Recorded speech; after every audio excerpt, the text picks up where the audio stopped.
just how embarrassing is this? Because in October, they took some drastic steps to try and reduce the counterfeit goods and tackle this very thing. I think for Alibaba, this is really a big surprise. They've been off of this list for many years, since 2012. They say they've done everything possible to address all of the USTR's concerns, yet they're on the list again this year. I think for them, they see this as unfair. They think it's probably politically motivated, but there have been a rising number of complaints this year. We saw high-end brands like Gucci and YSL come out with a lawsuit earlier this year saying Alibaba was profiting from goods using their IP. There were also retail associations complaining, saying that the USTR should reinstate them. So the USTR is not saying that Alibaba hasn't tried. They're just saying it's not enough.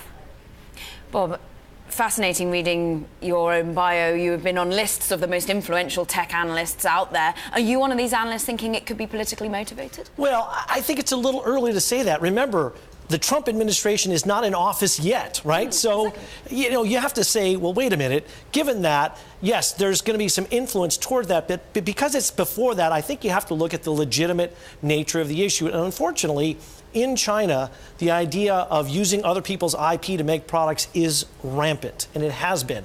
And I'm not saying that Alibaba is the culprit, but as the largest provider of goods through their Taobao store, unfortunately, they're just participating in what is a climate of copyright infringement. How much do customers care, Bob? How much will this actually limit growth in here in the United States, for example? Well, there are a lot of people who, in fact, specifically look for low-cost knockoffs of major brands. So let's not ignore that. But if I'm a major brand owner, of course, I want to be somewhat in control of that. And the situation you have with an Alibaba, as they continue to grow their influence, and of course they're trying to make a big statement and presence here in the U.S., the sense I think that the big goods brands are saying is we've got to watch this and monitor this closely. And if they're legitimately complaining, then I think the trade group has to recognize that and deal with the issue. Selena, you look at how the shares have performed since the record-breaking IPO back in 2014. It's been a roller coaster ride. They're down on today. How much do you think this affects investors' desire to buy into this stock?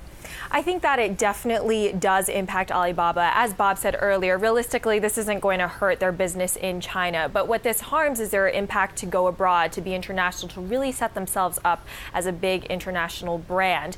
And this might harm Alibaba's own goals of reaching half of their revenue from outside of their domestic country. And in order for them to get all of that revenue outside of China, they need to gain the trust of international brands that they want to be on this platform. And let's not forget that Alibaba has plenty of competitors nipping at its heels. Some investors may see JD.com as a better growth value investment.